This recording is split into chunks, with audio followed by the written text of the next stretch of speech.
News this week and more में आपका स्वागत है। इस चैनल को सब्सक्राइब कीजिए, लाइक कीजिए, शेयर कीजिए और बेल आइकन को दबाइए। भारत में कोरोना संक्रमितों की संख्या 20,80,000 से ऊपर हो गई है और 42,800 से ऊपर मौतें हो गई हैं। विश्व में संक्रमितों की संख्या 1,90,00,000 से ऊपर हो गई है और 7 लाख से ऊपर मौतें हो गई हैं।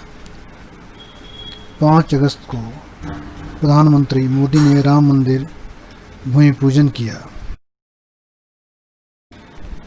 लेबनान की राजधानी बेरूत में धमाका 4 अगस्त को हुआ।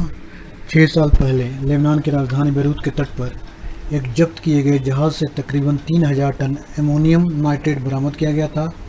तभी से ये अमोनियम नाइट्रेट बंदरगाह के पास एक वेयर हाउस में रखा था।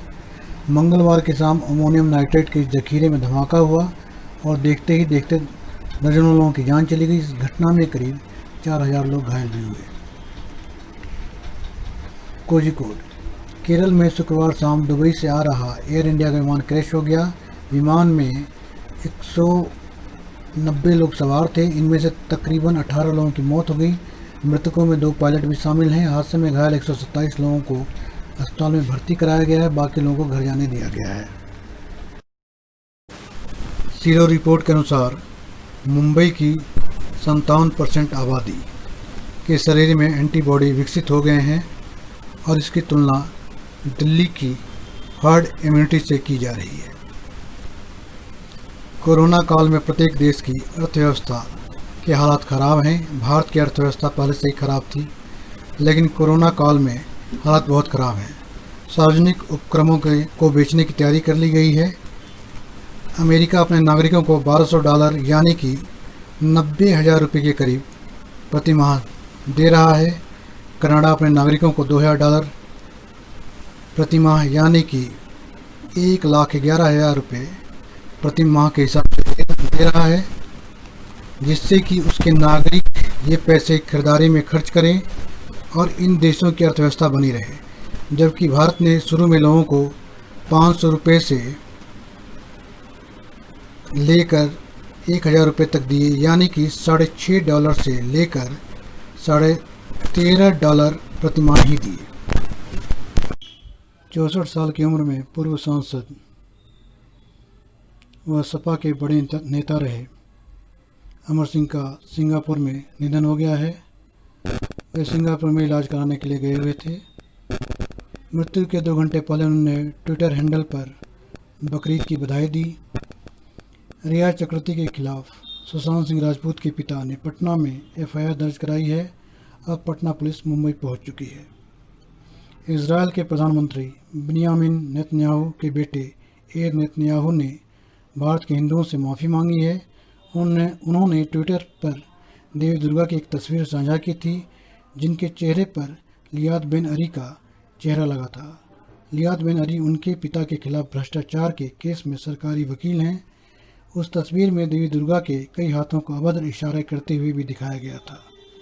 उनके इस ट्वीट पर कई लोगों ने काफ़ी नाराज़गी जताई। इसके बाद याइर ने ट्विटर पर माफ़ी मांगी। राजस्थान के मुख्यमंत्री अशोक गहलोत ने कहा कि सरकार गिराने की साजिश की जा रही है, लेकिन सरकार मजबूत है। जिन्होंने धोखा दिया वे चाहें तो लौटकर सोनिया गांधी से माफ़ी मांग सकते हैं। 27 साल की उम्र में मरीजों का इलाज करते दिल्ली के डॉक्टर जोगिंदर की कोरोना संक्रमित होने के कारण मौत हो गई। पिता ने बेटे को डॉक्टर बनाने के लिए घर बेचा था और अभी भी 7 लाख का कर्ज चुकाना बाकी था। अस्पताल को परिवार की स्थिति के बारे में पता चला तो 4 लाख रुपए का बिल माफ़ कर दिया गया। डॉक्टर जोगिंदर दिल्ली के बाबा साहब अम्बेडकर हॉस्पिटल में करीब साल भर से नौकरी कर रहे थे। कांग्रेस नेता दिग्विजय सिंह और पूनिया समेत कई राज्यसभा मेंबर्स ने कहा कि राहुल गांधी को फिर अध्यक्ष बनाया जाए।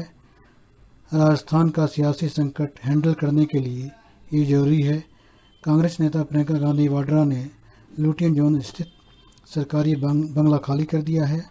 प्राइवेट सेक्टर के यस बैंक ने 2,892 करोड़ रुपए का बकाया कर्ज नहीं चुकाने पर अनिल अंबानी समूह के मुख्यालय को अपने कब्जे में ले लिया है। 29 जुलाई को ग्लोबल टाइगर डे था।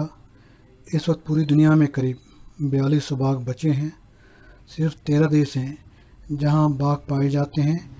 इनमें से भी 70% बाघ भारत में हैं। 1973 में भारत में सिर्फ 9 टाइगर रिजर्व थे, अब ये बढ़कर 50 हो गए हैं।